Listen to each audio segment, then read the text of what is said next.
जय श्री कृष्ण। स्त्रियों को और शूद्रों को वेद अध्ययन क्यों नहीं करना चाहिए, इसके निषेध परक प्रमाण जानने से पहले हम ये जान लेते हैं कि यज्ञोपवीत होता क्या है। इसी को ब्रह्मसूत्र और उपनीत भी कहते हैं। यज्ञोपवीत का अर्थ होता है कि हमको यज्ञ में अधिकार प्राप्त होना। जब हम यज्ञोपवीत धारण कर लेते हैं तो हमको यज्ञ का अधिकार मिल जाता है। इसको ब्रह्मसूत्र भी कहते हैं, अर्थात कि हमको वेदों का अध्ययन करने की स्वीकृति प्राप्त हो जाती है। अब जो व्यक्ति यज्ञोपवीत, उपनीत या ब्रह्मसूत्र इसको धारण नहीं कर सकता, या फिर शास्त्रों ने जिन लोगों के लिए निषेध बताया है वो लोग वेद अध्ययन नहीं कर सकते। अब इसके निषेध परक प्रमाण हम देख लेते हैं। अक्सर हम सभी लोग सोशल मीडिया पे ये देख रहे हैं कि कुछ लोग ये कहते हैं कि वेदों पर सबका अधिकार है, तो वहीं कुछ लोग ये कहते हैं कि वेदों पर हर व्यक्ति का अधिकार नहीं होता। तो वास्तविकता में आखिर सत्य क्या है? क्या वेदों पर हर व्यक्ति का अधिकार है या वेदों पर हर व्यक्ति का अधिकार नहीं है? आज हम इसी बारे में चर्चा करने वाले हैं। शास्त्रीय प्रमाण के अनुसार जानते हैं कि वेदों में आखिर इसके बारे में क्या कहा गया है।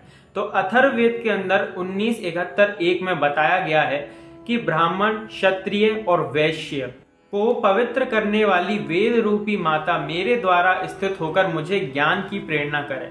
तो यहाँ पे द्विज शब्द का प्रयोग किया गया है। द्विज का अर्थ यहाँ पर ब्राह्मण, क्षत्रिय और वैश्य को ही लिया गया है।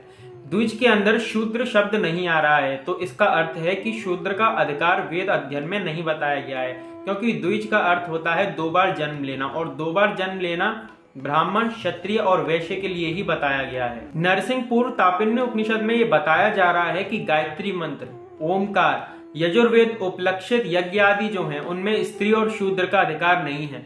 यदि वे लोग इनको ग्रहण करते हैं तो मरने के बाद उनको नरक की प्राप्ति होती है, और यदि इनको पढ़ाने वाला कोई आचार्य होता है तो उसको भी मरने के बाद नरक की प्राप्ति होती है। तो यहाँ पर यह स्पष्ट कहा गया है नरसिंहपुर तापिन्य उपनिषद में कि स्त्री को और शूद्र को वेद अध्ययन का अधिकार नहीं दिया गया है। अस्य वाम्य सूक्त आत्मानंद भाष्य में बताया जा रहा है कि स्त्री हो, शूद्र हो, पतित हो, बहरा हो, लंगड़ा हो, काणा हो, तो इन सभी व्यक्तियों को वेद अध्ययन का अधिकारी नहीं बताया जा रहा है। अथर्ववेद 11.5.3 में ये बताया जा रहा है कि आचार्य जो होते हैं वो ब्रह्मचारी को 3 रात्रि तक उपनीत यानी कि यज्ञोपवीत करने के बाद 3 रात्रि पर्यंत अपने पास रखते हैं। अब ये क्या स्त्री के लिए संभव हो सकता है कि वो 3 रात्रि तक गुरुदेव के घर पर रहे? शास्त्रीय विधान स्त्री के लिए ये नहीं बताता। स्त्री को पूर्ण तरीके से छूट नहीं दी जाती कि वो कहीं पर जाकर के रहे और किसी पुरुष के संपर्क में जाकर के अकेली रहे, इसीलिए यहाँ पे स्त्री का अधिकार नहीं बताया जा रहा। मीमांसा दर्शन 6.1.24 में ये बताया जा रहा है कि स्त्री और पुरुष एक समान नहीं हो सकते। स्त्री और पुरुष एक दूसरे से भिन्न होते हैं, क्योंकि वो ब्रह्मचारी आदि जो कई सारी ऐसी बातें होती हैं जिसमें स्त्री और पुरुष एक दूसरे से भिन्न होते हैं। अब कुछ लोग ये वाली बात भी कह सकते हैं कि हम सभी तो आत्मा हैं, तो फिर हम एक दूसरे से भिन्न कैसे हो सकते हैं? आप आत्मा कह करके एक दूसरे से भिन्न मत मानिए, सबको एक समान मान लीजिए, किंतु शरीर की दृष्टि से तो आपको भिन्न मानना ही पड़ेगा ना, कि ये स्त्री का शरीर है, ये पुरुष का शरीर है। तो इस प्रकार से भी भिन्नता संभव है, क्योंकि यदि विवाह भी होगा तो स्त्री और पुरुष में ही विवाह होगा। तो स्त्री और पुरुष में जब विवाह होगा तो स्त्री अपना कार्य करेगी, पुरुष अपना कार्य करेगा। स्त्री गर्भ धारण कर सकती है किंतु पुरुष गर्भ धारण नहीं कर सकता। अब स्त्री यह भी कहे कि पुरुष को गर्भ धारण करना चाहिए, तो क्या यह संभव हो सकता है? क्योंकि प्रकृति प्रदत्त ये कार्य स्त्री और पुरुष के लिए सर्वथा दिए गए हैं। तो स्त्री को स्त्री का कार्य, पुरुष को पुरुष का कार्य दिया गया है। जो कार्य स्त्री कर सकती है, जिस कार्य में स्त्री अधिकृत है, वह कार्य जो है पुरुष नहीं कर सकता। उस कार्य में पुरुष अधिकृत नहीं है, ये प्रकृति प्रदत्त ही है। जिस प्रकार से आप देख सकते हैं कि हमारी एक हथेली है, इस एक हथेली से ही 5 उंगलियां निकल रही हैं। इन 5 में सर्वथा भेद है, किंतु एक जो हथेली है उसके अंदर भेद नहीं है, ये अभेद है। वैसे ही परमात्मा है, परमात्मा से सभी लोग निकले हैं, किंतु परमात्मा अभेद है हथेली की तरह। किंतु जितने सारे लोग परमात्मा से निकले हैं उन सब के अंदर भेद है। तो जितना भी भेद हमको दिखाई दे रहा है वास्तविकता में ये सब निर्भेद यानी कि परमात्मा तक पहुंचने का कार्य ही है। हम यदि देखते हैं कि पृथ्वी में और जल में, तेज में, वायु में, इन सब में भेद है। पृथ्वी का कार्य पृथ्वी करती है, पृथ्वी का गुणधर्म होता है गंध, तेज का जो गुणधर्म होता है वो है दाहक, अग्नि से हम जल सकते हैं, इसलिए हमें अग्नि से सदैव सावधान रहना चाहिए। जल के स्पर्श से हम पवित्र होते हैं। तो इस प्रकार से आप देखिए जल में और अग्नि में कितना भेद है। क्या हम जल को और अग्नि को समान रूप से रख सकते हैं? यदि हम जल को अग्नि को समान रूप से नहीं रख सकते तो हम यहाँ पर किस प्रकार से बात कर रहे हैं कि स्त्री को और पुरुष को हमें समान रूप से रखना चाहिए? क्योंकि हम देख सकते हैं कि जानवरों के अंदर भी कितना भेद है। हम केवल एक जानवर शब्द बोल करके उसमें सृष्टि के सभी प्राणी जितने भी जानवर योनि में हैं वो उन सभी को ले लेते हैं, किंतु जानवरों में क्या भेद नहीं है? कुत्ते में भेद है तो शेर में भी भेद है।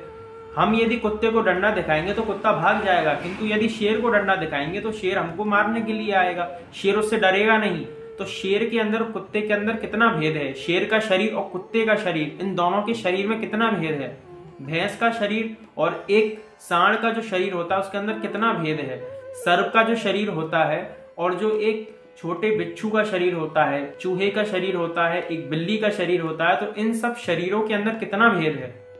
किंतु यदि हम सीधा एक नाम ले दें, सीधा जानवर कह दें, तो जानवर में कुत्ता, बिल्ली, भैंस ये सारे लोग आ जाते हैं। यदि हम केवल एक मानव कह दें, मानव, तो उसके अंदर स्त्री हो, पुरुष हो, किन्नर हो, जितने भी प्रजाति हमारी मनुष्य की है वो सब मानव के अंदर आ जाती है। चाहे उसमें ब्राह्मण हो, क्षत्रिय हो, वैश्य हो, शूद्र हो, कोई भी व्यक्ति हो वो मानव में आ जाता है। किंतु मानव होता हुआ वह व्यक्ति ब्राह्मण भी होगा, क्षत्रिय भी होगा, वैश्य भी होगा, शूद्र भी होगा, और ब्राह्मण होता हुआ, क्षत्रिय होता हुआ अमुक कुल का होगा। तो इस प्रकार से हम भेद देख सकते हैं। तो ये जितने भी भेद हमको प्राप्त हुए हैं वास्तविकता में ये सब प्रकृति की तरफ से ही हमको प्राप्त हुए हैं। इन सब भेदों का हमको सदुपयोग करना चाहिए। यदि हम इन सब भेदों का सदुपयोग करेंगे तभी हम जो निर्भेद परमात्मा है, जिसके अंदर कोई भेद नहीं है, हम उस परमात्मा तक तभी पहुंच सकते हैं जब हम इन सभी भेदों का सदुपयोग करें।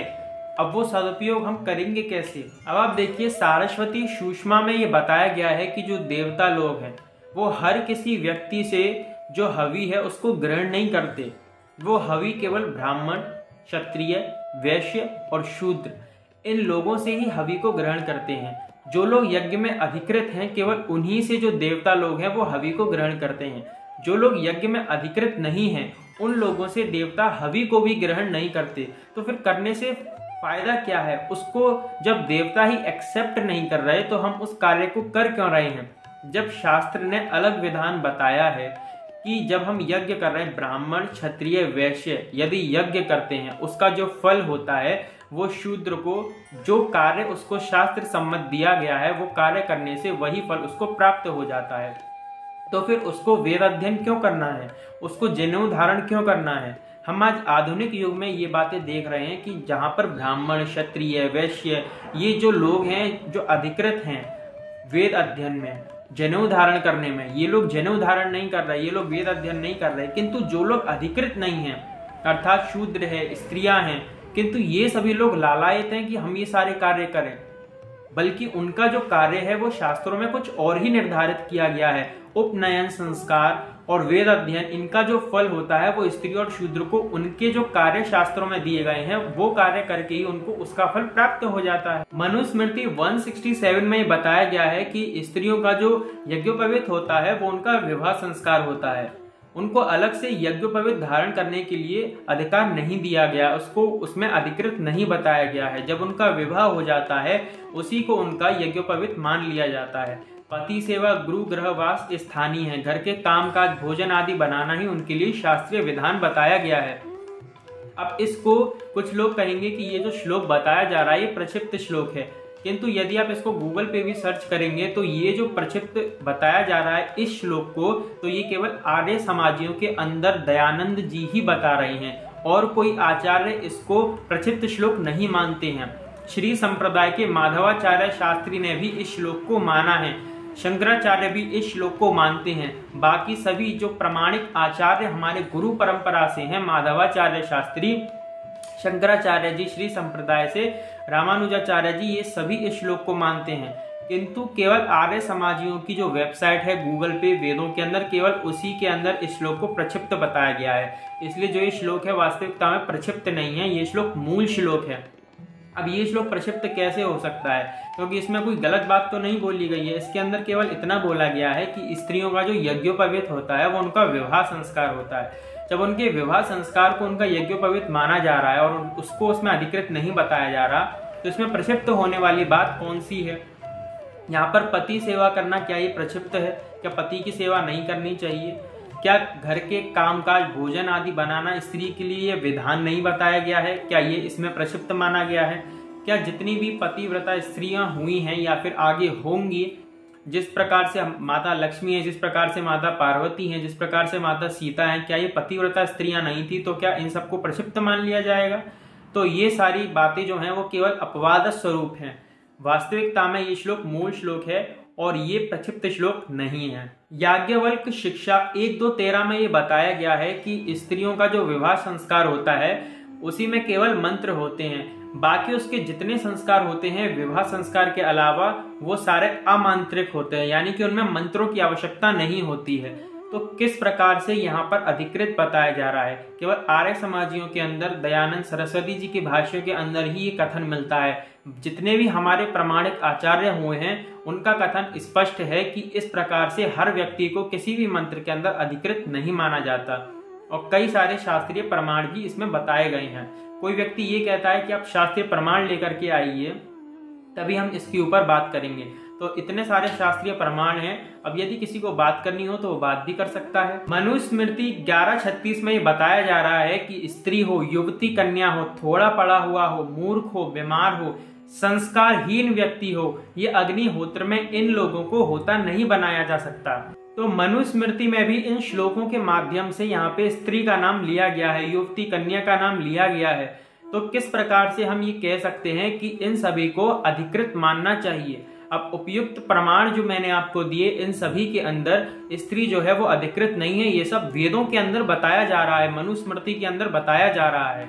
कई सारे लोग इस बात को भी कह सकते हैं कि स्त्रियों के अंदर ये कार्य करने का तो सामर्थ्य है, तो फिर उनको ये वाला कार्य करने से क्यों रोका जा रहा है? तो आपके कह देने से और उनके सामर्थ्य होने से केवल इस बात को प्रमाण नहीं मान लिया जाएगा कि उनको उस कार्य में अधिकृत कर दिया जाए। यहाँ पर आपका सामर्थ्य नहीं, यहाँ पर शास्त्रीय प्रमाण चाहिए, यहाँ पे शास्त्रीय सामर्थ्य चाहिए। यदि शास्त्रीय सामर्थ्य यदि किसी व्यक्ति के पास नहीं है तो उस व्यक्ति को वहां पर अधिकृत नहीं माना जाएगा।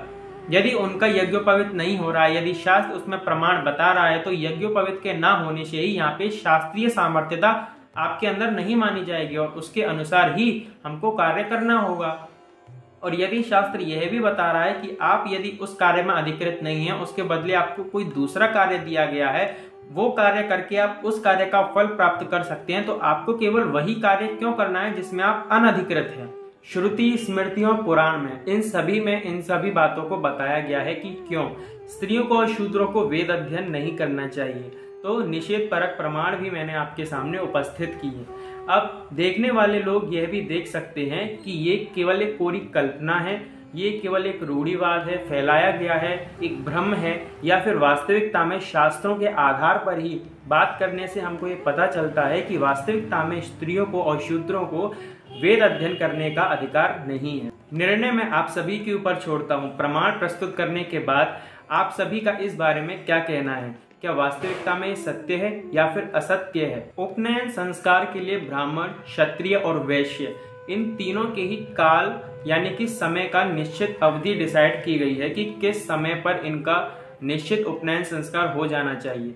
जिस प्रकार से हम देखते हैं कि जब एक छोटा बालक होता है तो उसी प्रकार से कि उसका एक निश्चित आयु जब हो जाती है तभी हम उसको स्कूल में भेजते हैं, उससे पहले हम उसको वहां नहीं भेजते। तो ठीक इसी प्रकार से एक निश्चित आयु हो जाने के बाद ही ब्राह्मण का, क्षत्रिय का, वैश्य का, इन सभी का उपनयन संस्कार करवाया जाता है।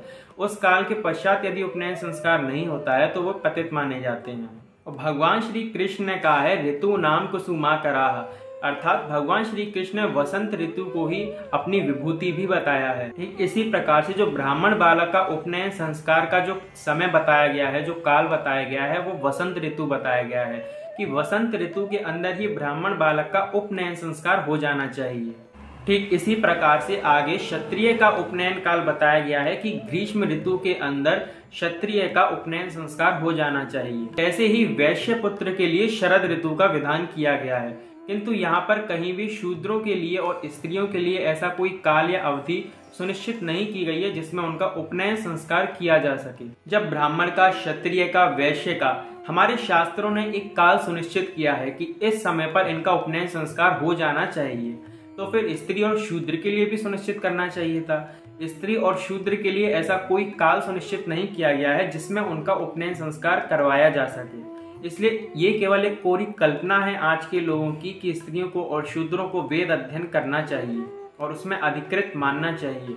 दयानंद सरस्वती जी ने एड़ी चोटी का जोड़ लगा दिया इस बात को प्रूफ करने के लिए कि स्त्रियों का और शूद्रों का वेद अध्ययन पर अधिकार है। दयानंद सरस्वती जी ने स्त्री और शूद्रों को वेद अध्ययन का अधिकार मिले इसकी वकालत की है, किंतु उन्होंने भी एक सुनिश्चित काल नहीं बताया। उन्होंने भी एक सुनिश्चित काल डिसाइड नहीं कर पाए कि आखिर किस काल के अंदर स्त्री का और शूद्र का उपनयन संस्कार होना चाहिए, क्योंकि उसमें हमारे शास्त्रों में ब्राह्मण, क्षत्रिय और वैश्य के लिए तो एक काल सुनिश्चित किया गया है, किंतु दयानंद सरस्वती जी ने इसकी वकालत तो कर दी किंतु इसका एक काल सुनिश्चित नहीं कर सके। केवल ब्राह्मण आदि तीनों वर्ण का ही यज्ञोपवीत कहकर वे रह गए हैं। इसी प्रकार श्रुति में जो कहा गया है ब्राह्मण आदि तीनों वर्ण का ही एक सुनिश्चित काल है जिसके अंदर उनका उपनयन संस्कार हो सकता है, इस पर दयानंद जी की भी सहमति है। इसमें भी शूद्र बालक की कोई चर्चा नहीं। आखिर उनका यदि यज्ञोपवीत हो तो आखिर किस अवस्था पर हो, किस काल में उनका यज्ञोपवीत करवाया जाए, ये अभी भी एक प्रश्न चिन्ह ही है। श्रुति के आदेश अनुसार जिस व्यक्ति का उपनीत संस्कार होता है उस व्यक्ति का मुंडन कराकर गुरु के सन्मुख उसको उपस्थित होना होता है। यज्ञ वेदी के सम्मुख उसको आना पड़ता है, जहां आचार्य उसको ब्रह्मसूत्र पहनाते हैं, उसके पुराने वस्त्रों को बदलकर उसको नए वस्त्र दिए जाते हैं। साथ ही ब्रह्मचर्य के चिन्ह भी उसको दिए जाते हैं, कोपिन, मेखला, दंड आदि ये सब उस ब्रह्मचारी बालक को दिए जाते हैं। तब आचार्य उसको अपने सानिध्य में ले लेते हैं और ब्रह्मचर्य के पालन अनुसार जब तक ब्रह्मचर्य पूरा नहीं हो जाता तब तक उसको गुरु के पास रहना पड़ता है और शास्त्र आज्ञा के अनुसार कार्य करना होता है और शास्त्रों का विधिवत अध्ययन करना होता है। तब उसका ब्रह्मचर्य पूर्ण होता है, तब तक वो गुरु गृह में रहकर ही सारे वेदों का अध्ययन करता है। इस पर दयानंद सरस्वती जी ने भी अपनी स्वीकृति दी है। अब प्रश्न ये उठता है कि जिस प्रकार से एक बालक जिसका उपनीत होता है उसको मुंडन कराना पड़ता है, गुरु के समक्ष उपस्थित होना पड़ता है, क्या इस प्रकार से स्त्री को भी मुंडन कराना पड़ेगा? उसी प्रकार से उसको मेखला, दंड, कोपिन ये सारी वस्तुएं ग्रहण करनी पड़ेंगी? क्या स्त्री भी गुरुकुल में रहकर ब्रह्मचर्य का पालन कर सकती है जिस प्रकार से ब्राह्मण, क्षत्रिय, वैश्य के बालक करते हैं, और अपनी शिक्षा पूर्ण होने तक उसको गुरु गृह में रहना होगा विद्या अध्ययन के लिए? क्या ये संभव है? यदि हम लौकिक दृष्टि से भी देखें, उपनयन का यदि विचार करें कि स्त्री को उपनयन करना चाहिए, तो लौकिक दृष्टि पर विचार करने से यह तथ्य सामने आता है कि जो ब्रह्म सूत्र है उसको परम पवित्र अवस्था में धारण किया जाता है, उसके लिए परम पवित्र अवस्था चाहिए। किंतु स्त्री का प्रतिमा रजस्वला होना और प्रसव काल आदि आना, बालक का मलमूत्र साफ करना इत्यादि, इन सारे कारणों से भी उनको जो उपनयन है उसका अधिकार नहीं मिल सकता, क्योंकि जब वो मलमूत्र इत्यादि में बालक के धूलि धूसरित हो जाती हैं तो उस काल के अंदर जो उनका ब्रह्म सूत्र है, जो उपनयन उनका हुआ है, वो किस प्रकार से पवित्र रह सकेगा? उनका जो उपनयन है वो अपवित्र हो जाएगा। तो इस प्रकार से वो वेद अध्ययन किस प्रकार कर सकती हैं और उपनयन किस प्रकार उनका हो सकता है? दयानंद सरस्वती जी ने यजुर्वेद भाष्य के अंदर 26:2 में इस तथ्य को लिखा है इस श्लोक के माध्यम से कि हे मनुष्यों, मैं ईश्वर जिस प्रकार से ब्राह्मण, क्षत्रिय, वैश्य और शूद्र, स्त्री और सेवक आदि उत्तम लक्षण युक्त अंत्यज आदि इन सभी को वेद रूप वाणी का उपदेश करता हूँ, ठीक उसी प्रकार से आप भी उपदेश करें। जब हम दयानंद सरस्वती जी के इस श्लोक के अर्थ को आलू चने की कसौटी पर कसते हैं तो हमको ये ज्ञात होता है या तो दयानंद सरस्वती जी ने वेद अनभिज्ञता के कारण इस श्लोक का अर्थ ये कर दिया, या फिर उन्होंने अंग्रेजी जो लोग आए थे उनके कहने पर ही इस जो श्लोक का अर्थ है उसके अर्थ का अनर्थ ही उन्होंने कर डाला। ये उनके मस्तिष्क की केवल एक कल्पना मात्र है, इससे ज्यादा कुछ नहीं। दयानंद सरस्वती जी ने यजुर्वेद भाष्य में जो श्लोक का अर्थ किया है, हे मनुष्यों में ईश्वर ब्राह्मण, क्षत्रिय, शूद्र इत्यादि इन्होंने जितने भी वाक्य बोले हैं वो सारे वास्तविकता में वेद प्रमाण नहीं है, क्योंकि ये जितने भी शब्द दयानंद सरस्वती जी के द्वारा बोले गए हैं ये सारे शब्द दयानंद सरस्वती जी ने अपने बनाए हुए शब्द हैं, उनके माइंड की स्वतंत्र उपज ये सारे शब्द हैं, इसीलिए इनको प्रमाण नहीं माना जा सकता। इन अर्थों को बतलाने वाले शब्दों में प्रकृत मंत्र एक भी नहीं है।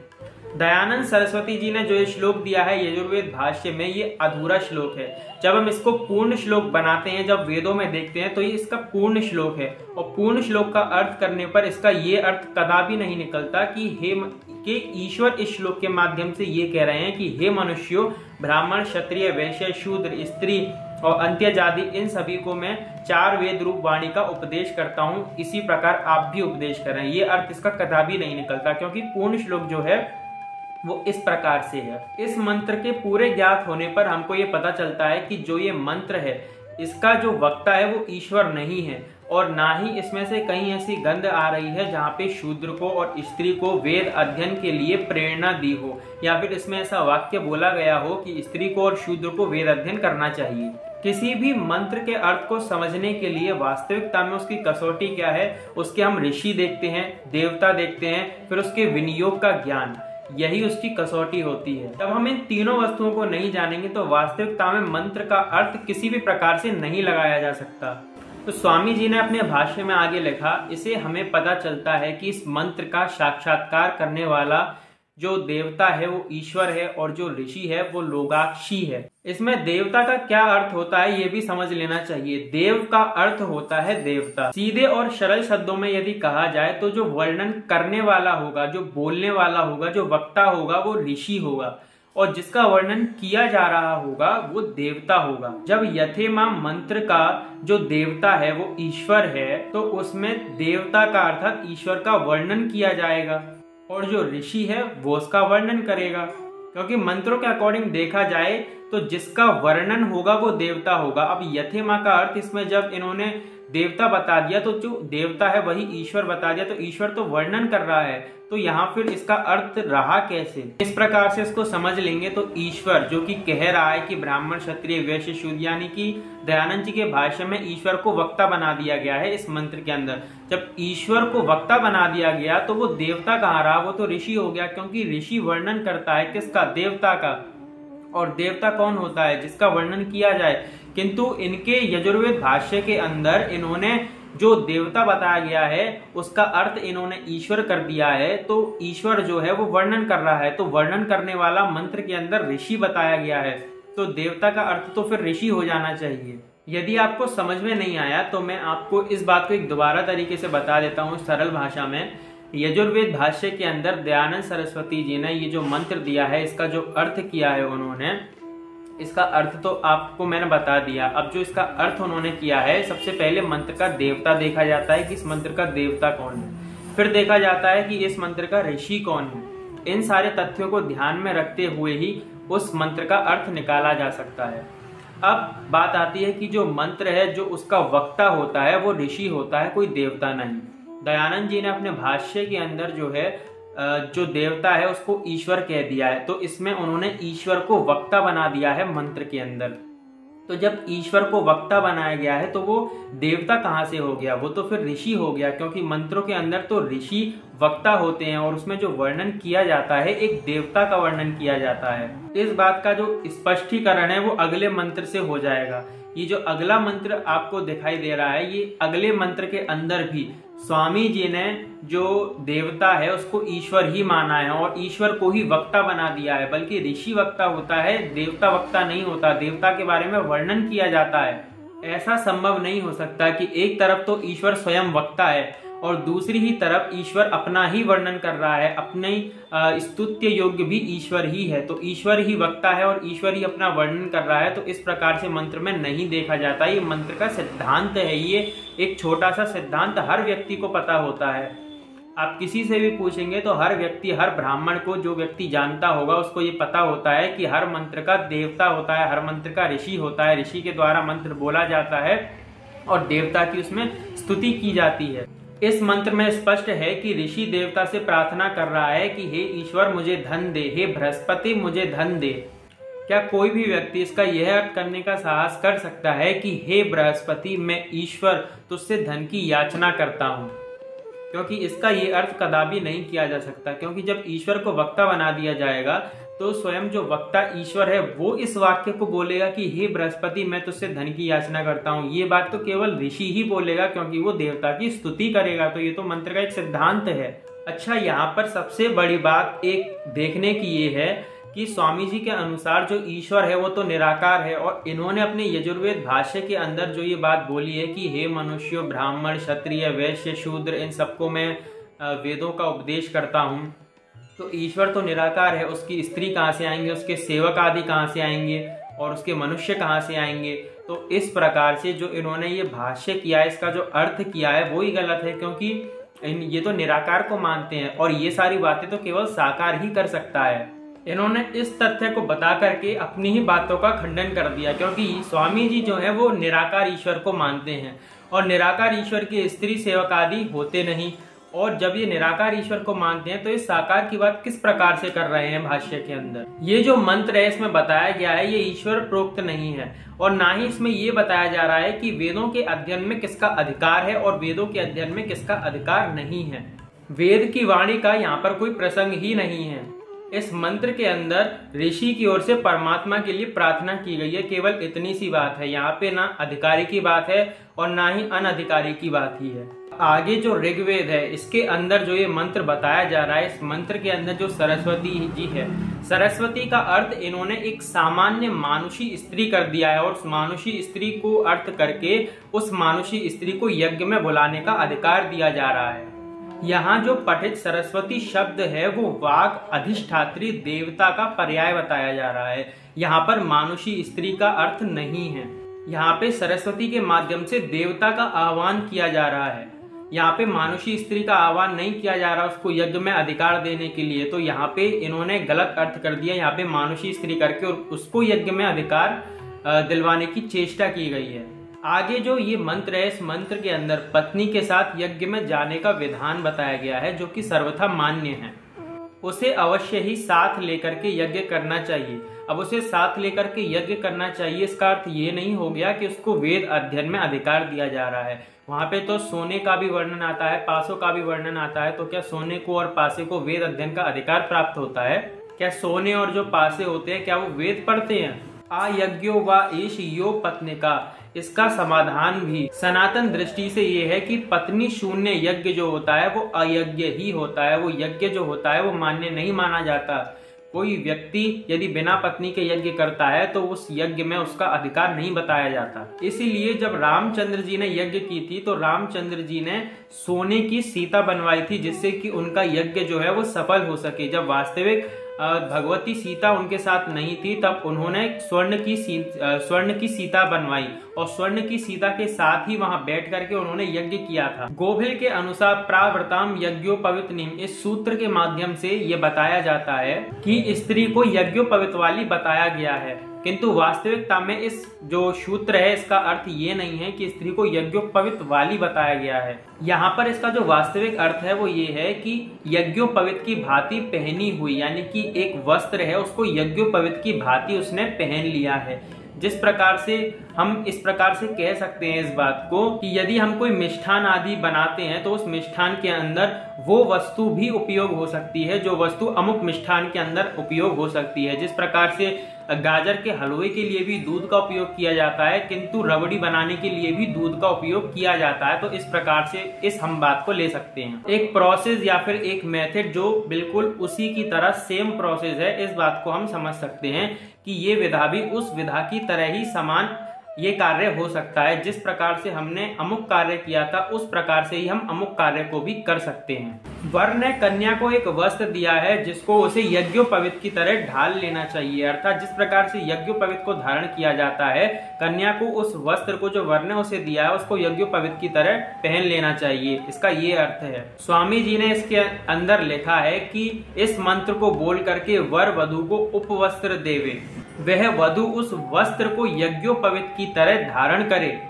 तो यहाँ पर वास्तविक यज्ञोपवीत का कोई वर्णन नहीं है, कोई वर्णन यहाँ पर वास्तविक यज्ञोपवीत का नहीं किया गया। यहाँ पर केवल इतनी सी बात बताई गई है कि उस वस्त्र को आपको इस प्रकार से पहनना है जिस प्रकार से यज्ञोपवीत पहना जाता है, और इसी का जो अर्थ है स्वामी जी ने अनर्थ कर दिया यहाँ पर यज्ञोपवीत कह करके। अब जो ऋग्वेद के अंदर ये श्लोक बताया जा रहा है भीमा जाया, भीमा और जाया को अक्सर लोग देख करके भ्रम में पड़ जाते हैं। इस शब्द का आखिर अर्थ क्या है? जाया शब्द के साथ यहाँ पर भीमा भी आ रहा है। भीमा का अर्थ होता है भयंकर। तो यहाँ पर इसमें ये बताया जा रहा है कि यदि यज्ञोपवीत को ब्राह्मण की पत्नी धारण कर लेगी तो वो भीमा हो जाएगी, अर्थात भयंकर हो जाएगी। तो जब ब्राह्मण की पत्नी उस यज्ञोपवीत को धारण करके भयंकर हो जाएगी तो क्षत्रिय और वैश्य की तो बात ही क्या करें। यदि क्षत्रिय और वैश्य ने धारण कर लिया तो वे राक्षसी ही हो जाएंगी। तो इस प्रकार से यहाँ पर ये मंत्र लिया गया है, भीमा और जाया। तो भीमा का अर्थ क्या हो गया? भयंकर। तो यज्ञोपवीत धारण करने वाली जो ब्राह्मण की स्त्री होगी वो भयंकर हो जाएगी। इस अनर्थ से तो जो उपवीत है, यज्ञोपवीत है, वो तो बड़ी विचित्र वस्तु ठहरी, जिसे धारण करने के बाद एक सौम्य पत्नी भी भयंकर हो जाती है। अब शिव पुराण के अनुसार ये वाला श्लोक लेकर के बताया जाता है कि भगवान शंकर का और माता पार्वती का यज्ञोपवीत हुआ था। अब प्रश्न ये उठता है कि जो ये श्लोक बताया जा रहा है, ये श्लोक माता पार्वती के विवाह का है, और जब विवाह में माता पार्वती ने यज्ञोपवीत धारण किया तो यज्ञोपवीत धारण तो ब्रह्मचार्य आश्रम में किया जाता है जब हम शिक्षा के लिए जाते हैं। तो माता पार्वती ने जब विवाह के समय यज्ञोपवीत धारण किया तो वहां पर वो यज्ञोपवीत धारण करने के बाद गुरुकुल में पढ़ने के लिए जाएंगी या फिर घर के कामकाज करेंगी।